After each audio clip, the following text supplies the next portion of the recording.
Bonjour, je m'appelle Benjamin Fedeli, je suis architecte urbaniste, dirige une agence d'une dizaine de salariés à Nancy. J'ai décidé de m'engager dans une formation longue à la suite de la restitution d'un projet exemplaire, mais surtout qui était expérimental pour moi, et j'avais besoin de confronter ces expérimentations à des réalités plus théoriques et plus pratiques aussi, pour vérifier un peu aussi le parcours qui était le mien et trouver aussi une voie dans des spécialisations.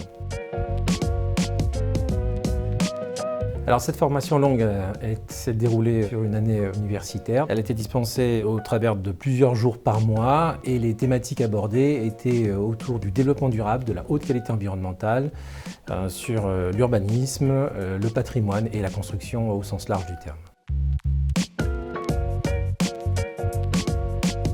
Pour gérer le temps sur cette formation longue, ça a nécessité de l'anticipation et comme c'était une volonté forte de ma part de consacrer ce temps à cette formation, j'avais la chance d'avoir mon associé et des salariés avec lesquels on a fait une organisation pour me permettre de me libérer ce temps et de m'y consacrer pleinement.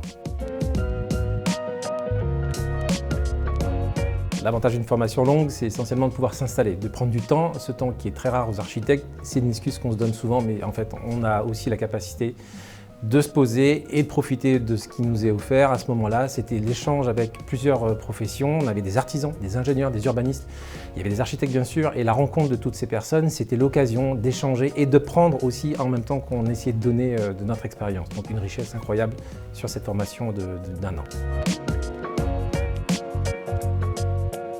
Alors les conditions dans lesquelles je conseillerais à un confrère, une consoeur de suivre une formation longue ou courte, quelle qu'elle soit, c'est d'abord celle de s'interroger soi-même. On a la tête dans le guidon, on pense qu'on sait, en fait on sait qu'on doit tout savoir mais qu'on ne sait pas.